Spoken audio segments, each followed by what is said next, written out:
speak. Okay, Bechavod, please, Geraldine. We are you. looking forward to hearing about the dramatic developments in France at the end of the 19th and the first part of the 20th century. Bevakasha. Thank you. Before starting the presentation, I wanted to present a map of France, which actually doesn't really reflect the geography of France during the Third Republic, because following the annexation of Alsace in the eastern part of France in 1871, the metropole actually looked much smaller. This region, which historically hosted a very large Jewish community, wasn't part of France from 1871 until after World War I. And here you see Algeria, which during the time of that interests me here had become a French department. So this part of North Africa was actually considered part of France for administrative purposes. So what I want to discuss today is the direct impact of French civil divorce laws on discussions internal to the Jewish community about Jewish divorce laws. And before I do this, I want to give you a few background information about the context for these discussions.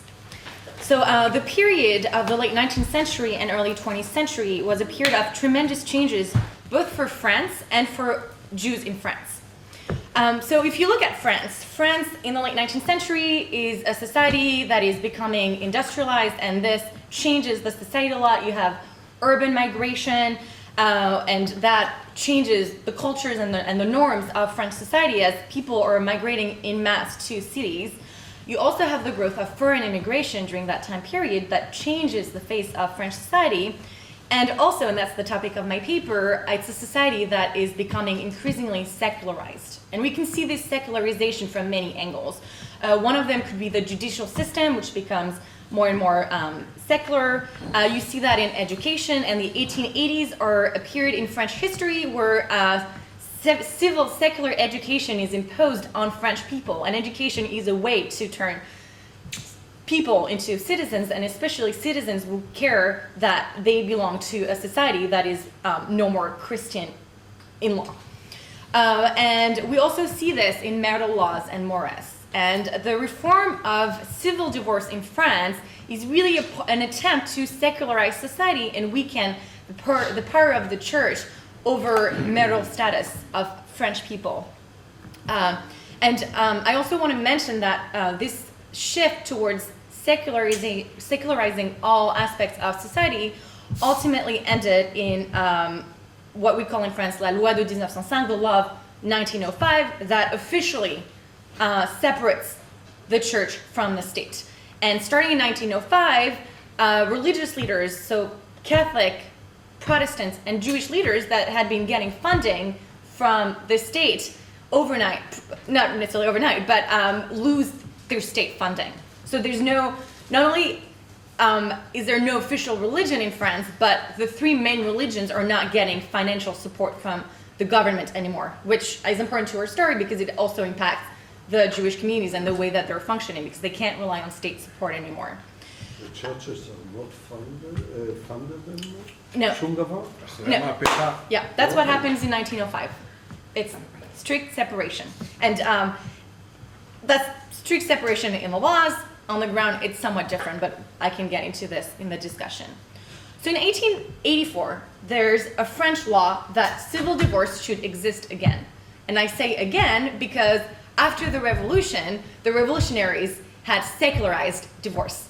And that was a tremendous change in French society. Starting in 1792, anyone in France, men or women, can ask for a divorce for whatever reason. They don't really need grounds. So for instance, incompatibility of humor is enough for people to divorce. If a wife goes to court and says, I don't love my husband anymore, we can't live together, I want a divorce, she gets a divorce. Immediately. Yes. It was a very easy procedure. It wasn't costly, so it made... in Russia, but after the revolution, but you weren't there. It made divorce very easily accessible. However, this didn't last for very long because in 1806, during the period of Restoration, the new government actually reverses the law and divorce is prohibited again. So from 1806... Totally. Totally. Yep. So from 1806 to 1884, people cannot divorce in France. But this changes in 1884 under the Third Republic, which was then a Republican government, and the Republican French government was very leftist and very anti-clerical. So it made sense that it's during this time period that civil divorce would be reintroduced again.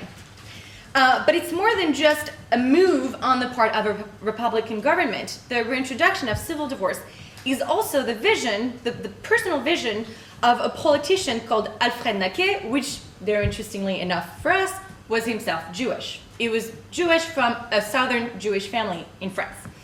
And Naquet didn't want civil divorce only because he wanted to weaken the power of the church, which would make sense for, from the fact that he was Jewish, but also because he had a vision that France was a pluralistic, or should be a pluralistic society. And when he struggled for these laws to be passed, he very, very openly said, listen, this is not a Catholic country. There are Jews, there are Christians, there are Protestants, but there are also free thinkers. And he didn't deny that he was Jewish, but he mostly defined himself as a free thinker. And he said, why should it be that marital laws are ruled by Catholicism when we know that not everyone in this country is a Catholic? And that's really this vision of pluralism that kind of shaped his fight for introducing civil divorce. And the period that actually led to the adoption of the law is very interesting because we see Naquet going all over France, touring France, and making speeches about divorce and trying to convince people on the ground that this law is necessary. So eventually, after a decade of efforts, the law is passed. And this changes radically the landscape of marital laws in France. And this, of course, impacts non-Jews who can divorce, but also Jews who now have two ways of getting divorced. They can get divorced through the rabbinical court, the Beit Din, but also through the civil courts.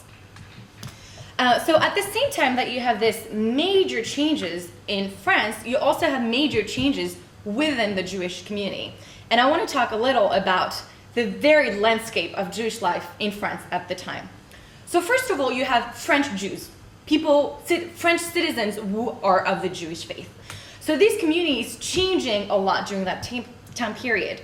First of all, they are secularizing even further.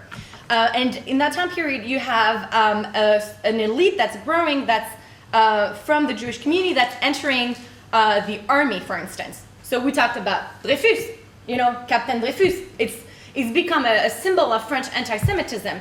But the reverse of the coin that Dreyfus was a captain in the French army, which says a lot about actually French integration of Jews into their society and Jewish assimilation into French society. Even higher officers. Exactly. It was in a high position of power within the French army, which is another story that we can tell from this episode. This French Jewish elite was a minority, but a very visible one. And so we see French Jews becoming part of the administrative and military elite of France. Jews are becoming prefects, ministers, etc. And it's no coincidence that Alfred Naquet was himself a minister. Crémieux, we've talked in our discussions about the Crémieux decree in Algeria earlier. Crémieux was himself Jewish as well. Like Samama, right? And so, although many of the members of this Jewish elite saw themselves as Jewish, they didn't deny that they were Jewish, but they admired French values very much, and they extolled the assimilation of Jews into French society. So that's one segment of Jews in France. The other segment is Jewish immigrants from Eastern Europe. Starting in the 1880s, as a result of the pogroms that hit Jewish communities in Eastern Europe, Jews are moving all over, but some of them moved to France. And this is changing the community because all of a sudden, there's a very different face of Judaism that French Jews were themselves by that time, very bourgeois and assimilated, have to face because Eastern European Jews look very different. And they're here and you have to deal with it. And actually, in terms of numbers, the numbers of Eastern European Jews who moved in the 1880s and 1890s weren't that big. But in 1906, following the failed revolution in Russia that took place during the preceding year, there's a second wave of Eastern European Jewish immigration. And so this immigration is really growing in that time period. As they move to France and in the decades that follow, these people are not citizens. And I can talk about the implications of this later, but in France, being a citizen versus not being a citizen impacts your legal status a lot and creates very different issues for these two communities. And then the third community is not here, but here in Algeria, because this is the context of the French Empire, and the French Jews in the metropole are very much impacted by the fact that France now has a colony. And Algeria was not a colony. It was a department. It was part of France. Exactly. Like Alaska is part of the United States. Right. So in 1848, Algeria had become a French department, not a protectorate. So Morocco and Tunisia were protectorates, but Algeria was a department. And what's interesting is that Jews in Algeria became French citizens in 1870. So their legal status is, in law, the same as French Jews living in the metropole.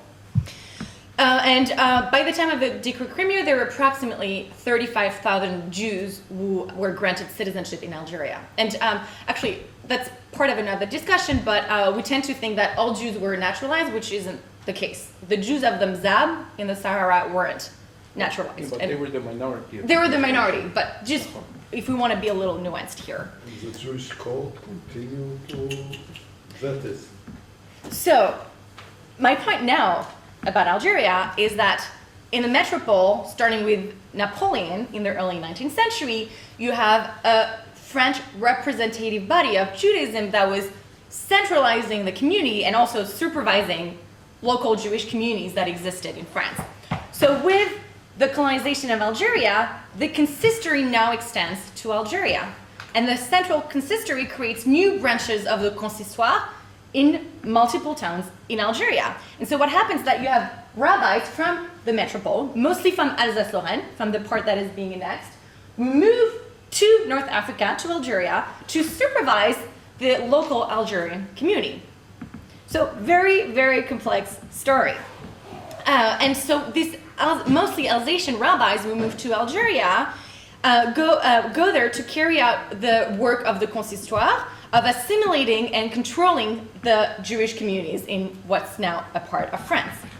And the reason why I really wanted to talk about, these various groups is that it's important to get a good grasp of the diversity of Jewish life in France in that time period, because that really is what accounts for the diversity of voices that we hear in the debates over Jewish divorce. And this diversity of voices really shaped the debate over Jewish divorce in complex and unique ways. So now let's get to this debate more. So in 1884, again, you have a law that permits all French people, regardless of their faith, to divorce civilly. So that creates a problem because Jewish couples were married both civilly and religiously, now have the possibility to divorce civilly, but dispense with the religious divorce. So they can go to court, get a divorce, but for whatever reason, not get a religious divorce. And the problem, of course, that arises from such a situation is that if a woman has divorced in that way and then remarried in a civil ceremony, because she's divorced according to French law, if she bears children from her second husband, the children, of course, are mamzerim, which creates a big problem from a Jewish halachic perspective. So there are two situations in which such a case would arise. One, ignorance of Jewish law. French Jews can divorce civilly. They don't understand that if they don't get divorced religiously as well, that will create problem for their personal status and that of their children. And so that's why in that time period, you have journalists in the Jewish press, rabbis saying, ooh la la, don't forget to also get a religious divorce if you want to get divorced civilly, because that will create problems for you. The other situation is the one of aguna in the case of a husband who refuses to give his wife the get. And usually this was for monetary reasons. And we see that particularly in Algeria, where husbands refused to give their wives a get unless the wife's family gave them a nice sum of money. So we know that this situation was fairly common in Algeria, and I will bring up two documents that I found recently. And interestingly enough, all the cases of agunat that are discussed usually take place in Algeria. And I haven't yet fully explored whether that's the case. If anyone has an answer, I welcome it. But I'm not sure. It's a very Algerian-based situation. So I want to talk about two letters that I found that really illustrates how that played out in Algeria. So the first one is a letter from the Central Consistory in Paris to the Consistory of Algiers that's dated March 1885. So that's 1 year after the passing of the civil laws of divorce. And what the Consistoire is doing is trying to provide an answer to a query, to a question that came from the Consistoire in Algiers. So a few months earlier, the rabbis in Algiers had noted that men were withholding gets from their wives, and they wrote to the consistory to ask if they could remedy this get problem by having 3 rabbis present at French courts anytime that a Jewish couple was getting divorced. And the letter doesn't really get into details of how that would work, but I think what they were trying to do is, one, be there when the couple is getting divorced in court to remind them that they have a responsibility to get divorced religiously as well. But I think it was also a way to put pressure on the husbands that, you know, the rabbis are here in civil court and we're watching you, and be sure to give a get to your wife. But the consistory, the Central Consistory's answer to that letter was that, according to the chief rabbi of France, Tzadok Khan, this wasn't an effective method. So the Consistoire said this is not a way to deal with it, and so they abandoned the idea. The second letter is a letter from the following year, 1886. It's a letter from the Consistoire Central, Central Consistory, to the Consistoire in yet another Algerian town, Constantine. They've actually had 3 departments. Right. Constantine, Algiers, and Oran. Yeah. And each one had its consistoire. Exactly. So it's a different consistoire in a different town in Algeria. And it's a copy that the Central Consistory sent to the Minister of Interior. And I actually thought about Mordechai yesterday, you know, when you talked about letters, correspondence between the Rabbinical Commission and the Minister of Interior, there's a very similar dynamic here. And so in this letter, which is again, the letter from the Consistoire to the Minister of Interior. The Consistoire talks about a petition that was sent from a woman in Algeria called Zerada Nakash. And Zerada Nakash wrote a petition to the French Minister of Interior saying that she was the divorced wife of Shalom Atlan, and that they had divorced civilly, but Atlan was withholding a get from her. And she said that Atlan, the husband, requested in exchange for a get a sum of money that she wasn't able to pay.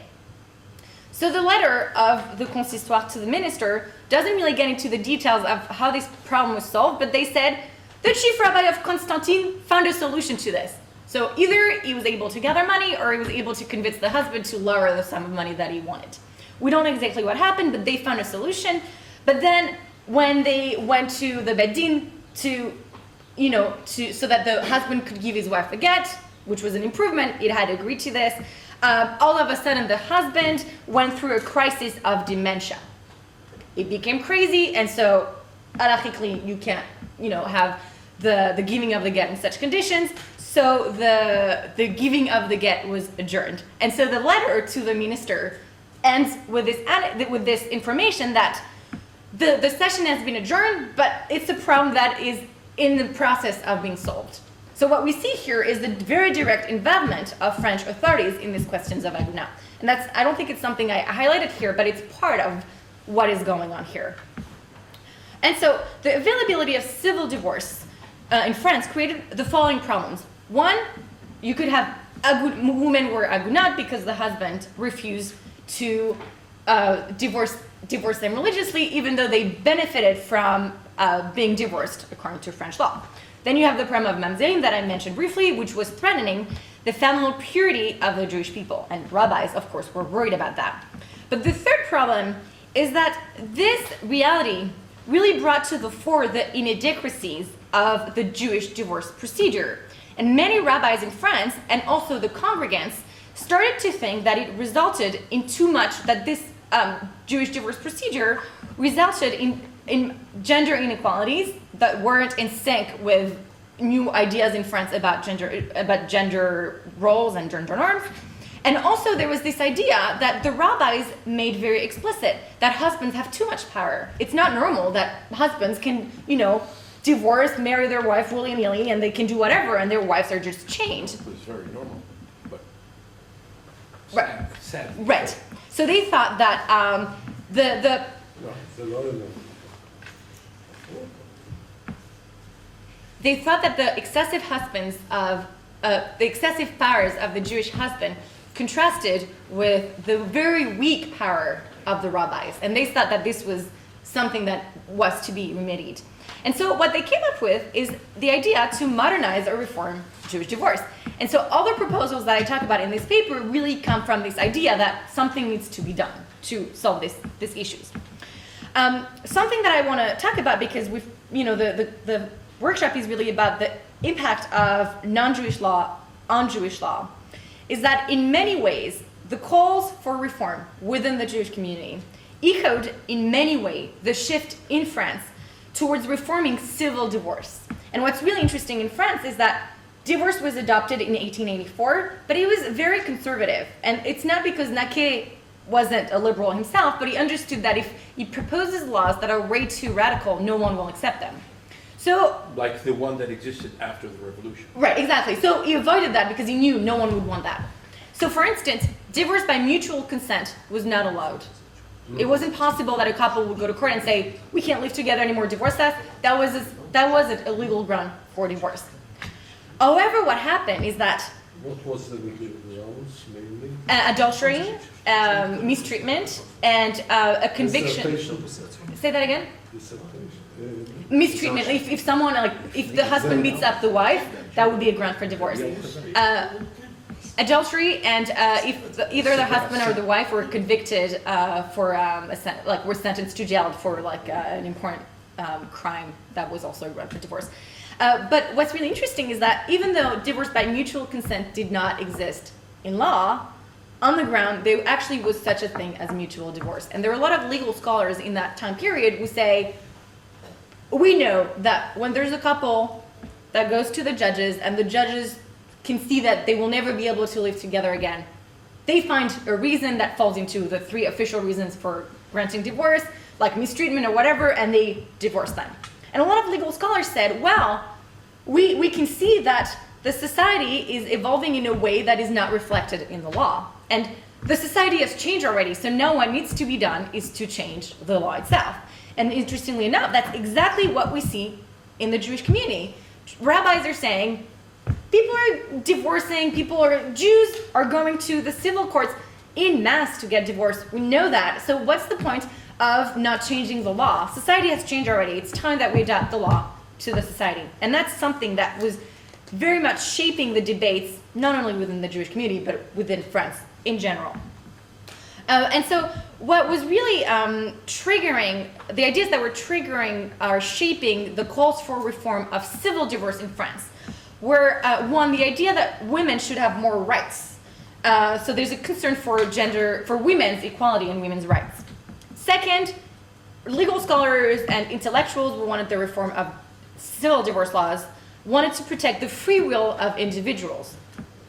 And third, there was an idea that was very much shared and that we see in French literature a lot at the time, is the idea, as I just said, that the marital institutions should be adjusted to the conditions of modern life, and in particular to the new mores, to the new sexual and family mores of French society.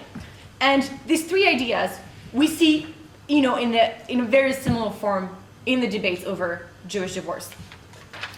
So what's really fascinating about that story is the role that the Jewish press played in these discussions. And that's actually a medium that we haven't really discussed in the conference, because to my knowledge, no one has really dealt with newspapers. But newspapers really change how information, within and outside of Jewish communities is being spread. And so what it permits here is that information is much more immediate, but it's also much more widespread. And that's why you have so many players in these discussions, because people have access to the various proposals that rabbis and ordinary Jews are putting forward. And I want to really stress that it's much more than just the French rabbinate who is participating in this discussion. First, you have immigrant rabbis in France, so people who came from Germany, Eastern Europe, who have immigrated to France, who are participating in the conversation. Yeah, Lubetsky, exactly. He plays a very important role in this. Yeah, yeah. And you also have foreign rabbis who are aware of the proposals coming from France and who also tell French rabbis what they think about it. And also because it's the newspapers, you have ordinary readers also giving their opinions. It's not only rabbis, it's people who say, you know, here's my idea. So there are two waves of proposals. The first one is in the 1880s, so starting in 1885, in the aftermath of the Naquela laws. And the second waves of proposals coming from France is in 1907 in the wake of the separation of church and state, which happened 2 years earlier. So I'll talk about the first proposals first and then the second wave. There's not much time, but I'll try to summarize this. The first proposal that I know of is a proposal by a rabbi from Algeria who wrote in 1885 to a Jewish newspaper, and he said that we should abolish the get. So very radical idea. Of course, no one thinks it's a good idea. So there's no abolition of the get, but it triggers a discussion about what should be done about Jewish divorce. The second is a very famous proposal by Rabbi Michel Weil in the same year, 1885. He was also from Algeria at that time? He was in Algeria at some point. He was from Alsace, but he went to Médéa, I think, or some Algerian town. So he was also very familiar with that landscape. And so Rabbi Weil's idea was that in extreme cases, when a couple has been divorced civilly and the husband cannot be convinced to give his wife the get, the rabbis can take an extreme measure, which would be to take the civil document of divorce and convert it into a Jewish document of divorce. And what he's trying to do here is giving much more authority to the rabbis than they have. They're saying, well, we're going to try to convince the husband, but if he can't be convinced, we are going to take it upon ourselves to divorce this couple. And he actually maintains a lot of the procedure of Jewish divorce. He says there should be witnesses, and we should give this document, which is a religious document, to the wife, like the husband would. So it's very interesting because what he's suggesting is not to get rid of the get or anything like this. He's trying to... have a halachic justification that he tries to give? I can get into this in the discussion, yeah. All right. And so what he's trying to do is to use secular divorce laws instrumentally to solve a Jewish issue. Then the third proposal that I thought was very interesting is a reader from Algiers, not a rabbi, who said we should use French civil law because the law that's applied in France to Jews is French civil laws.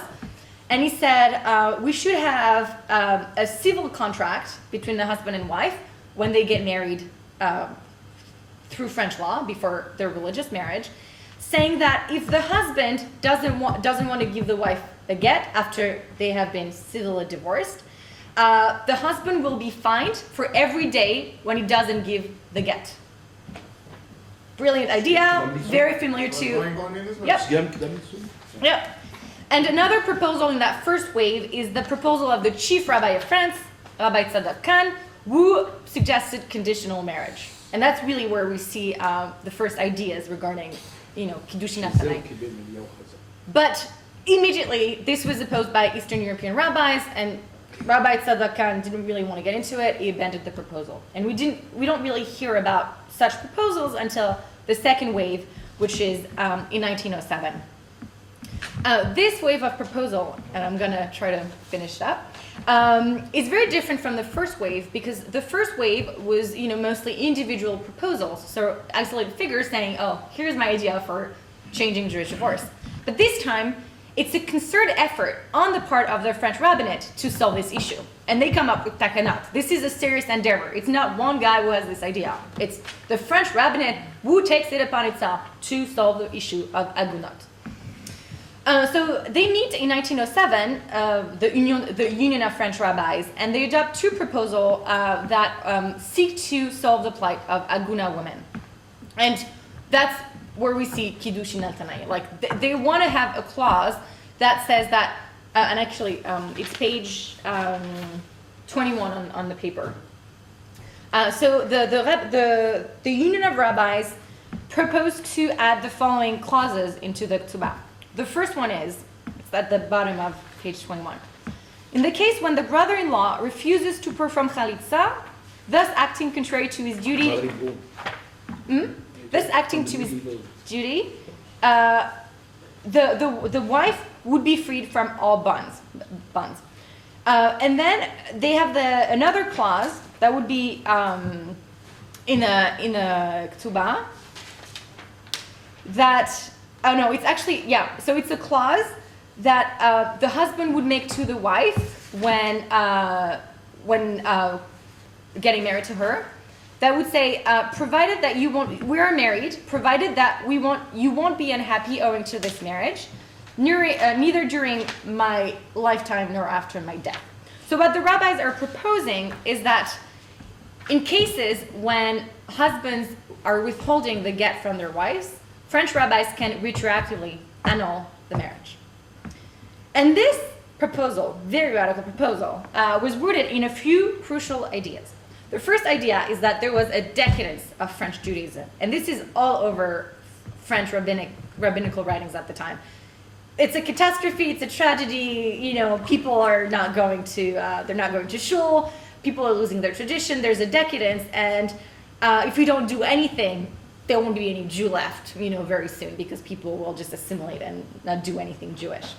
The second idea is, and it's linked to the first one, is the idea that there's a necessity to entice the Jewish youth into staying faithful to Judaism.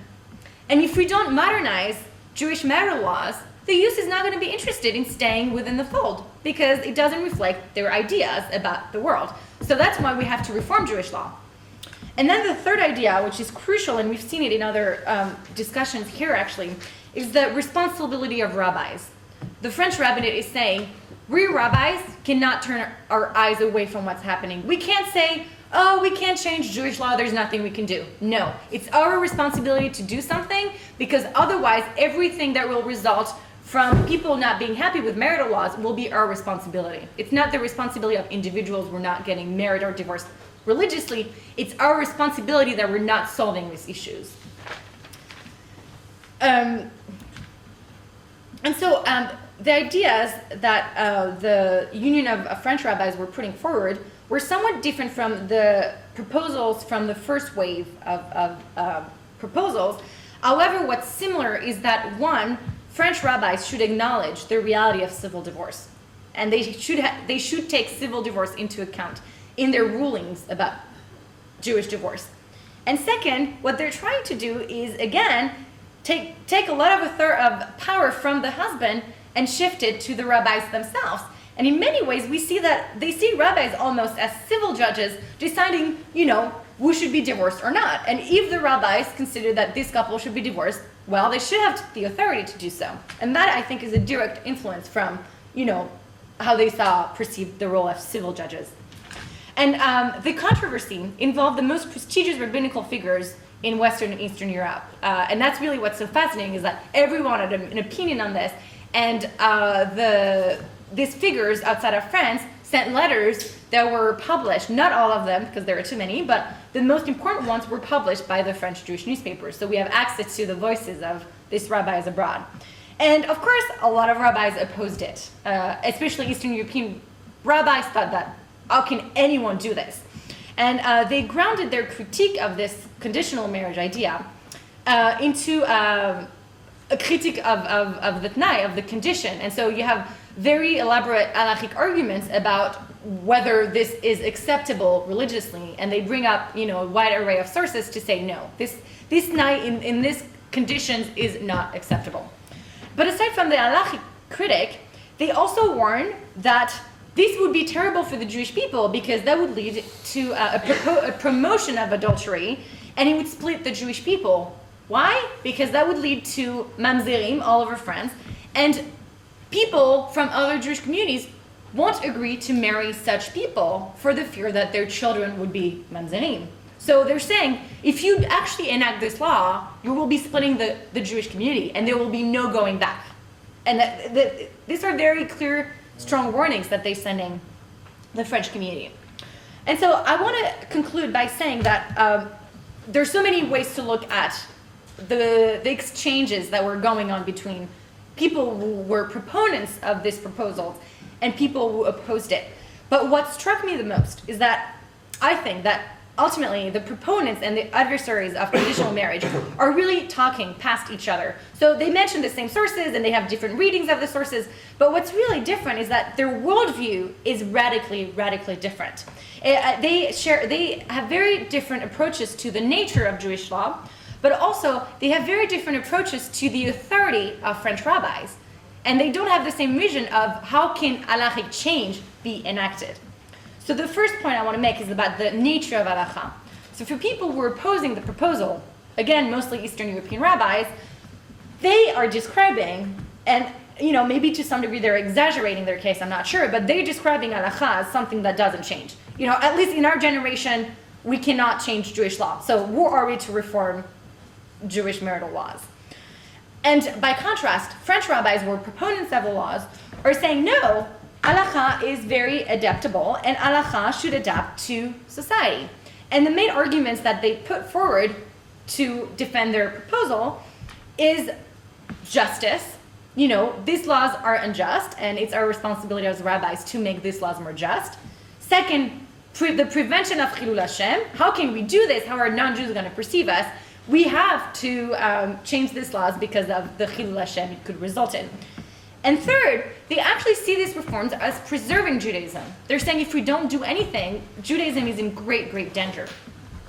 The second thing that really split this rabbinical schools of thought apart is that people who are opposing the laws are seeing halacha as something ultimately transnational. If you are enacting changes in France, these changes will impact people outside of France. How can you think that Eastern European Jews are not going to be affected by these changes that you are proposing to enact? French rabbis, however, have a very different vision.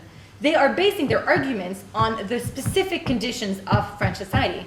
And they say over and over again, there was the French Revolution, there was the Sanhedrin, Napoleon came along and centralized us and assimilated us, and now there's civil divorce and there's a separation of church and state. And how can we not look at this and say it's time that we do something? So they see their efforts are really belonging to an autonomous French community. And that, I think, is the major conflict here. And the third conflict is a conflict of authority over who can make changes in halacha. And French rabbis are saying, we have the authority to enact these changes. And Eastern European rabbis are saying, no, you don't have this authority.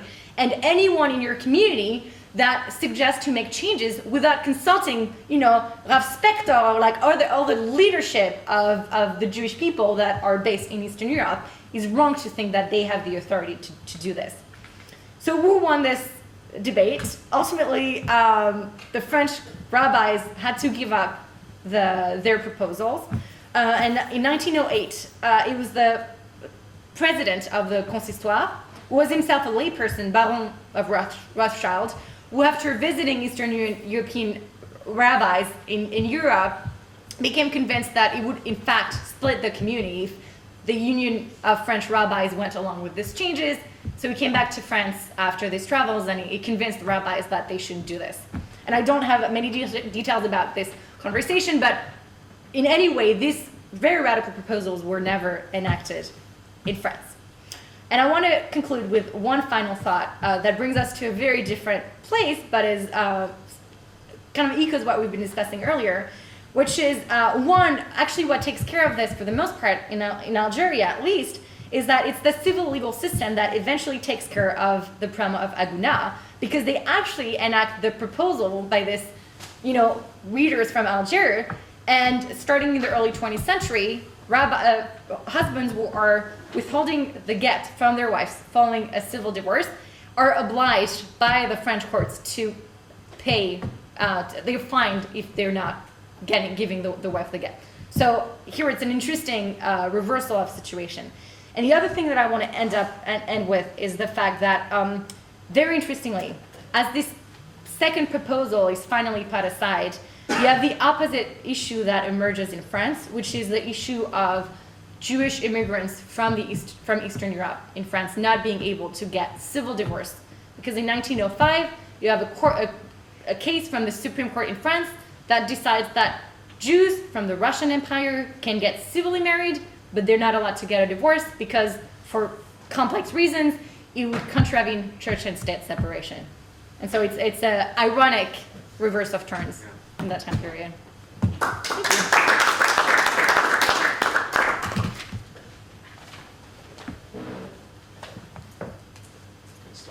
Okay. Thank you very much. Wonderful article. Some comments. I want to suggest that if we speak about connections between Jewish law and state law, maybe we should note that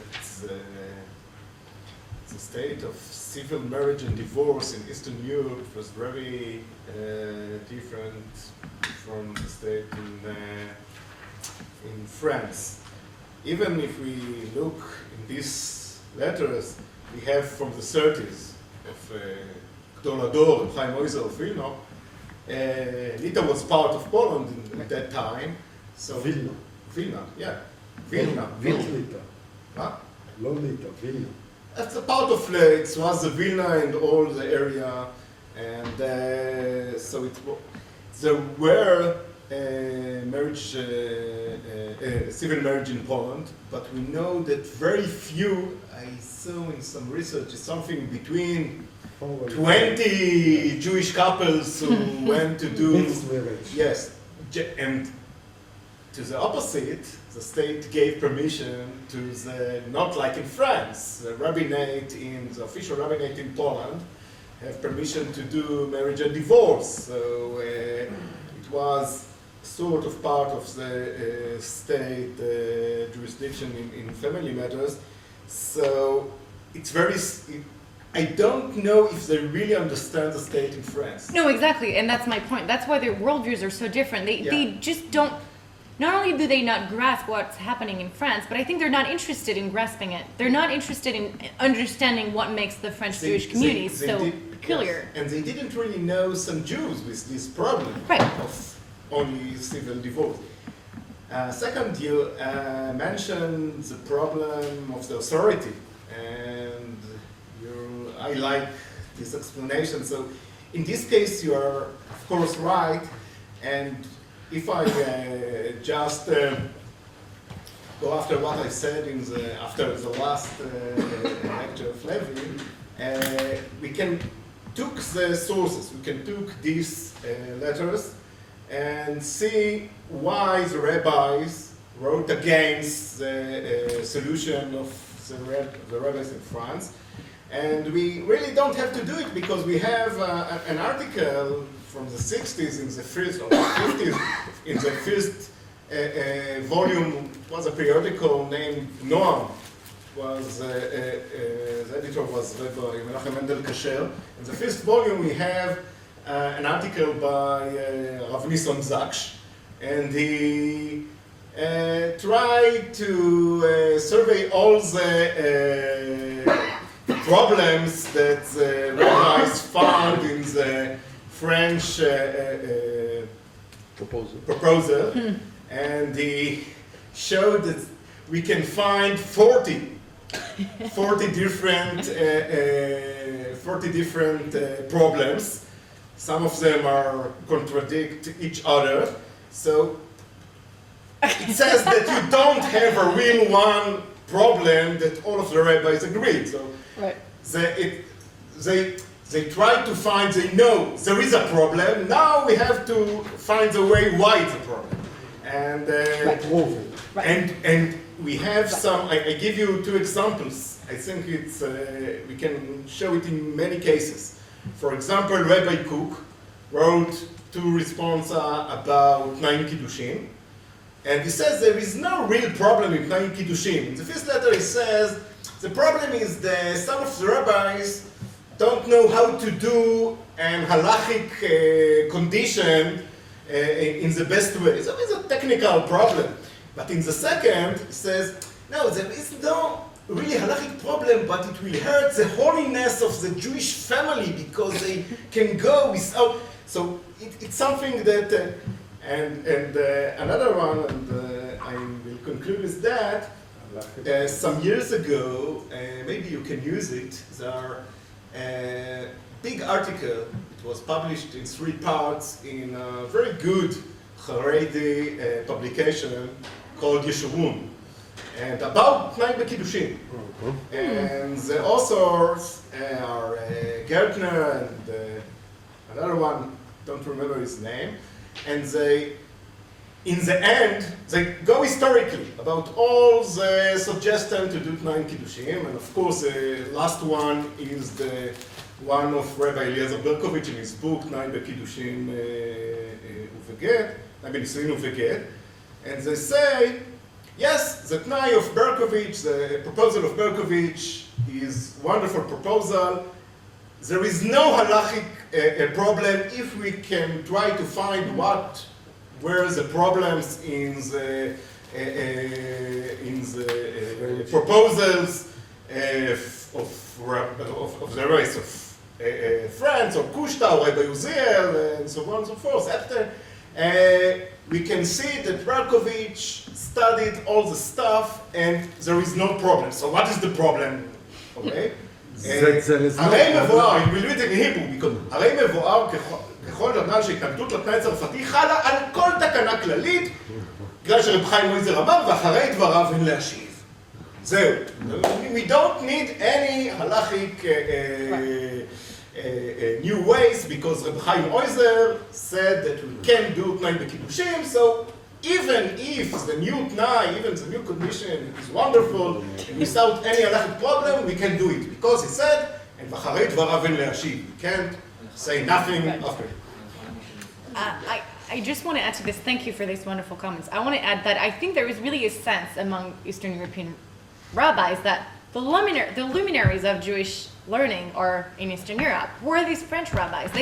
I don't think that they had any respect for the rabbinical learning of French rabbis, and they didn't take their halachic arguments seriously at all. The problem was also in Germany. The Germany of the 20th century was, all the rabbis, the Greek rabbis, came from Hungary and Lita. But when Rabbi Weinberg, the teacher of Rabbi Eliezer Berkovich, Eliezer Berkovich was his greatest student, Rabbi Weinberg, when Reb Chaim Oizer attacked the seminar of Berlin in the 30s, then Rabbi Weinberg wrote something, he admired Reb Chaim Oizer, but he really said, you don't understand what we are talking about, and you can't educate us all the time. We are not so small as you think. And he says, I know I was studying in Slobodka, but I know my students in the seminar of Berlin are better, and they are, yes, he wrote, you can see in the writing of, I think in Mark Shapiro volume, or even in the new editions of the Lifrakim. Every 2 years there is a bigger, because they found all the time, maybe it was censored before, because he attacked rabbis of Eastern Europe. And the question is, it's still today, what is the limits of this Gdoilim? Because every suggestion you can say, just if the Gdoilim will say, but the Gdoilim will never say. So, Right.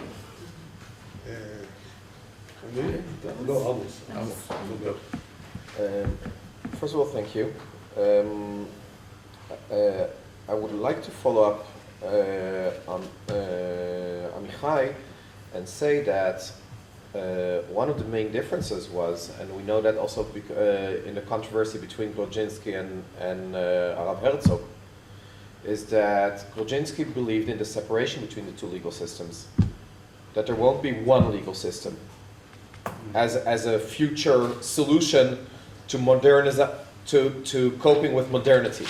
He said, I prefer to have two legal systems and to live with a separation of two legal systems than to try to create one legal system that will be adapted to modernity.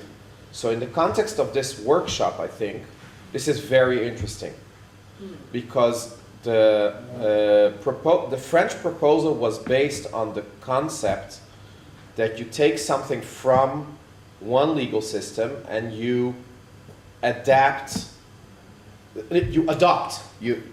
No, תנאי זה לא מהlegal system. What? A condition is not from the French. Conditional marriage is from the Jewish source. No, but the fact there The will be acknowledgement of the civil divorce. what? Because here, I agree with Svi that the form is rooted in halacha, but there's a recognition by the halachic legal system of the civil law. Right, There's right. a recognition. And not I a think full that deduction. is something that he opposes to. Okay. By the way, Rabbi Herzog was one of the main opponents to Tnai B'Kiddushin, because his father-in-law, Rabbi Hillman of London, wrote a big book against it, but in '57, Rabbi Herzog treated a case of the daughter of his best friend, Rabbi Chizkiyahu Yosef Mishkovsky. She needs chalitza from the brother of the late husband who lived in the communist Russia, and she can't get her. And then Rabbi Herzog wrote, you can see what we spoke in the Yeah, right. after this. He wrote, now if we have to find a solution for this abunot, maybe we should try to think about Tnai B'Kiddushin. I have the paper. If someone wants to see it, I will show you in his. Yeah. When Warftig and Shapira published it in the Psakim v'Ktavim, they censored the first paragraph, so you can't know that it was. He related to this matter personally. So you censor also in other paragraphs. Yeah. What was the attitude towards the problem of chalitza among the East European rabbis? Among Eastern Europe rabbis in Eastern Europe or in France? No. Vis-a-vis the proposal of the Tonight. Oh, but I mean rabbis from Eastern Europe living in France at the time. No. I don't really know about this. They But denied that night totally without no. distinguishing between marriage and chalitza, problems of marriage and chalitza. so Others say this is a different problem because we have tnai, achmuma, and so on. There are some conditions Right. that are legitimate. they talk about this. They acknowledge that there are certain cases in Yes. which the tnai is acceptable Yes. for the cases of chalitza. Yes, but What they're saying is we can't generalize this Okay. method by applying it to all women Everyone. who don't fit into this very, very specific conditions. okay. Susan. Yes, well, that's interesting illustration there, and referable to your comparative work on the American situation, calling how Lou Greenberg, the Orthodox Jewish feminist activist, said that if there's a rabbinic will, there'll be a halakhic way, and with all that implication. And we know that more liberal streams of Judaism, I'm not talking reform, but conservative movement has legislated in the out of annulment, which is the Lieberman clause, and of course we talk about the Berkowitz tonight. Do you know of any connection when it came to formulating these solutions with these earlier French proposals? I don't know much about this, but I cannot imagine that, people within the conservative movement were not aware of what had happened in France. I'm sure they knew. Like, I can't imagine that wasn't the case. Took from Pension, from Pension El-Kalai, took the conservative writer in the United States, took that. Mm-hmm. Yes, was Isidore Epstein. Yeah, Isidore Epstein. נכון, Isidore Epstein took. The rabbi of this shul in Brooklyn wrote a book, and also all the rabbis attacked him. Even Rabbi Uziel, who himself wrote a Tnai like that, and, because he was conservative. נכון. Yeah. I think that's also the, sorry. זה טיפת דור אחרון, שזה מעין משהו מקביל לאינטרנט בניסוי. נכון. של אפשטיין. אז במקביל, בדומה מאוד לאינטרנט בניסוי, אחר כך אנחנו יודעים לזה שיצא דור אחרון, אותו סיפור. And Epstein wrote, I gave him a very, I tried to do a halachic discussion, and they attacked me like I couldn't find any halachic problems my suggestion. Libby? Thank you very much, Geraldine. I want a few little comments or questions. First of all, you mentioned about your work using newspapers as a source, which I think is fantastic. One of the sponsors of the conference, ICOR, actually has a project that Zvi is in charge of trying to map out different discussions, halachic discussions, that happen in journals and in newspapers. So I think that your use of that is use of newspapers is certainly a contribution. I really enjoyed that. Two, and there's also a little bit of a plug for two small questions. You said that the consistoire in Algiers wanted to have a rabbinic presence in the courtroom, and that the consistoire in Paris said no, right? They said it's no because you said it's not an effective method. Yeah, that's the word they use, yeah. Yeah, my question is could that really be the reason? I mean, even if it's not effective, it's not negative. And even if it's effective partially, so why wouldn't we use that as an attempt? Why did that? It sounds to me like there must have been some other reason why they weren't in favour. Now my second question, in the article you talk about the secret marriages, present, right? Which in the secret marriages, and you talk about these secret marriages that are recognised by Jewish law, but not recognised by a consistoire. And I just wanted to ask you if you could flesh that out a little bit. What does it mean? What's the difference? What happens practically when a marriage is not recognised by the consistoire? So I'll start with the first one. So the first one, so it's in reference to this letter that I found that I mentioned. I only found this letter. So far, I haven't found more evidence about this particular conversation, so it's hard to tell. But I wonder if the rabbis who answered this letter actually had in mind, what came later, which is an attempt to really reform Jewish divorce laws. And they understood that doing this might solve the problem partially, but it wouldn't really solve the fundamental tensions that the problem was reflecting. Because again, in 1885, already you have attempts to really have a global discussion about Jewish divorce laws. And I think that they thought that using this solution wouldn't actually provide the space for really discussing these issues. And again, what's interesting, and I might not have mentioned this, is that in their earlier proposals, the people who are drafting those are saying there should be a global discussion, and they actually invite rabbis abroad to participate. And they're not saying that these foreign rabbis will have the last word, but they understand that this is a fundamental tension that, can be seen across various communities. And the second question about secret marriages, in reality, if someone had been married secretly, that is, not through a consistorial authority, and also in contravention with civil law by not preceding their religious marriage by a civil marriage, and if such couple wanted to divorce or remarry, the consistoire would perform these divorces because they understood that it would create halachic issues. But from the perspective of French law, they did not recognize these marriages. So it's kind of a in-between situation where they actually recognize that it's halachically valid. The marriage, the kids are considered to be. That means that if a new Napoleon came and asked them, are these marriages valid, they would probably say, no, they're not. Because it's against Dina de Malchuta Dina in that they didn't marry according to French law first. Amos? Zvi? Okay, first of all, in 1872, Rabbi Eliyahu Chazan from Jerusalem visited Algeria, and he saw that French civil law applied there. There was not divorce at that time, but there was civil marriage, and they had all different issues in that respect. And he proposed to them that they should do Tnai B'Kiddushin to solve that.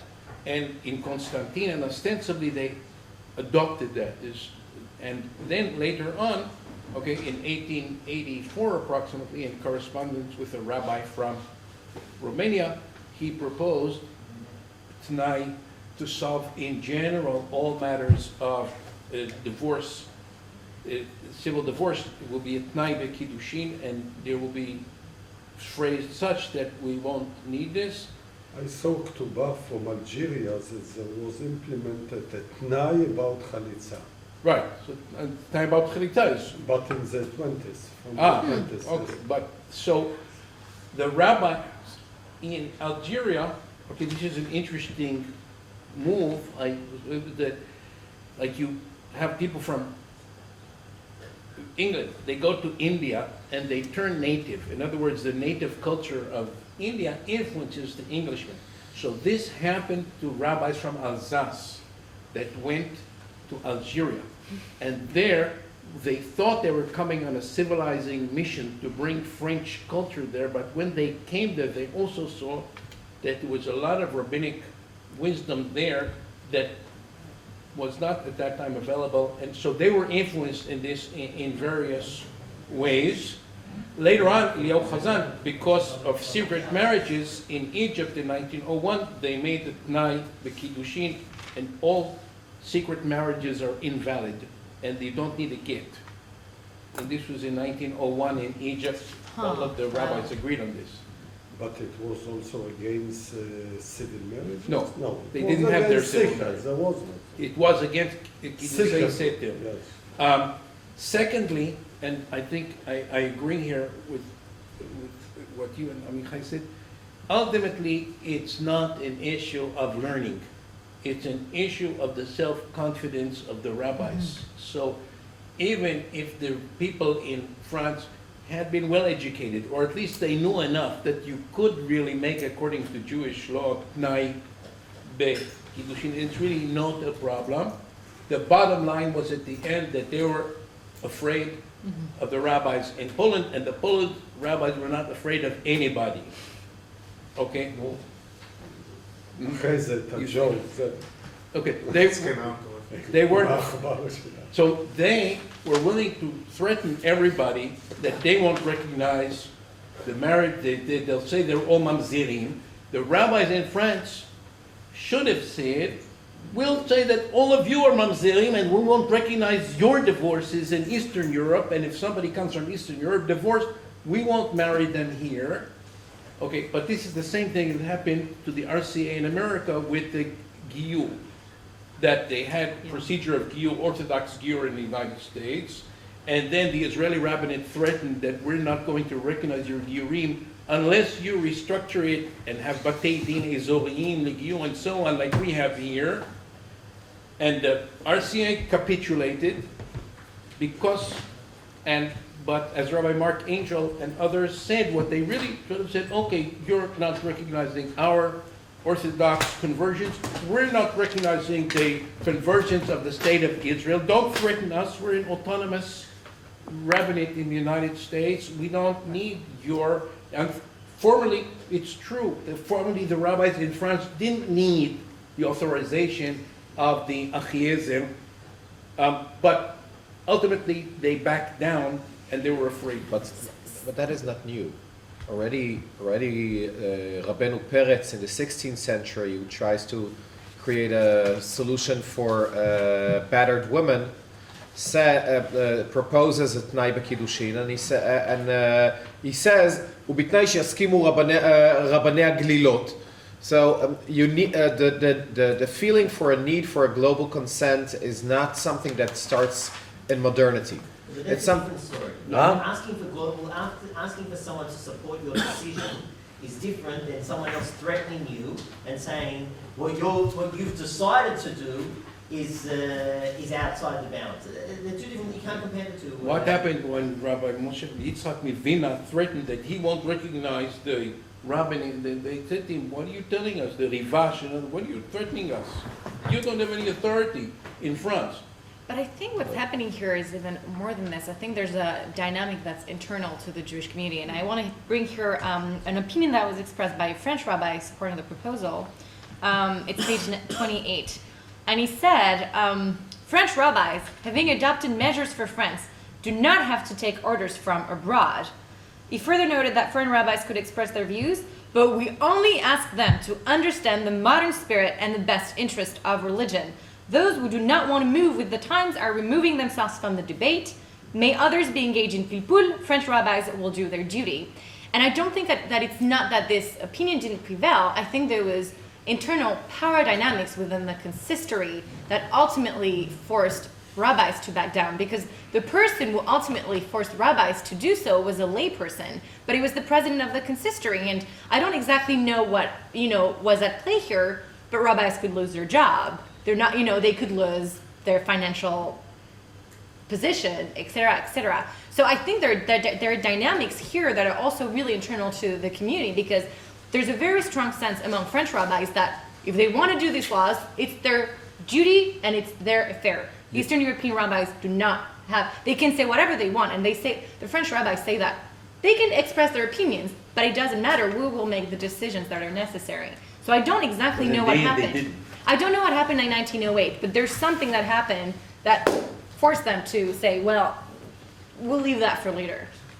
Your insinuation that rabbis are influenced by money is outrageous. Shocking. Yes. I was thinking also making a case in itself for disestablishment and further separation of religion and state. If the rabbis are not answerable to secular governments, then they have that freedom. And then what happens? That gives them greater independence of decision? Well, not subject to governmental pressure, as I gather. Here, there was also no governmental pressure in France. Well, the I got you, okay. Yeah, starting in 1905, the Consistoire is Right. an independent institution, if we can call it so. That's not getting funding from the government anymore. Okay. תודה רבה. Toda Rabba. Thank you very much.